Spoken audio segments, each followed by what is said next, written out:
The final topic for enzyme kinetics is a qualitative view of irreversible inhibition. And so this is where we're modifying covalently probably an active site amino acid residue.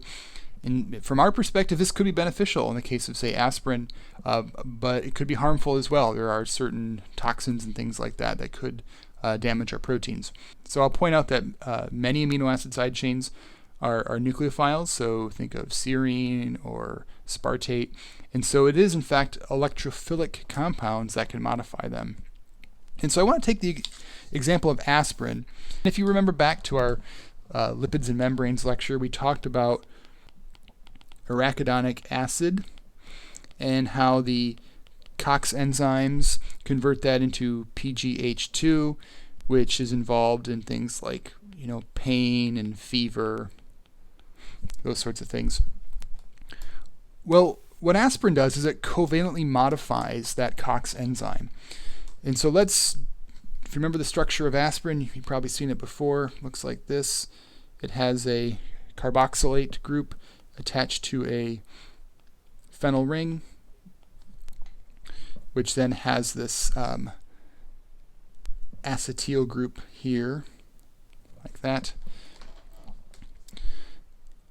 And this is going to react with the COX enzyme. So let's draw that sort of enzyme blob like we've done before. So this is the active site down here where the reaction takes place in the COX enzyme. There's a serine residue, and its side chain kind of points into the active site binding area.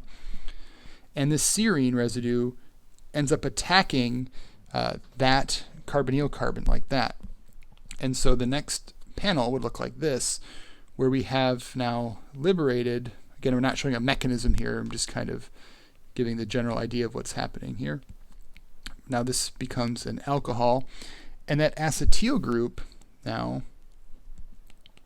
COX enzyme, its active site, the serine.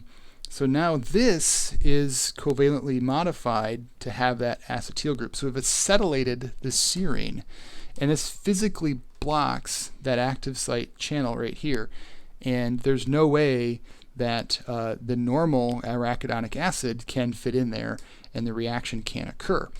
And so that means that we're not making that intermediate compound PGH2, and that ends up reducing, therefore, pain and fever and other symptoms as well.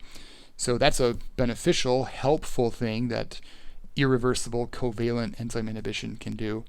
But I'm not going to go through all the details for a bad thing, but sarin, for example, is a nerve agent that covalently modifies the serine residue in acetylcholinesterase. So if you recall from the practice problems, you looked at the mechanism of acetylcholinesterase, and you kind of have a little understanding of what that enzyme does.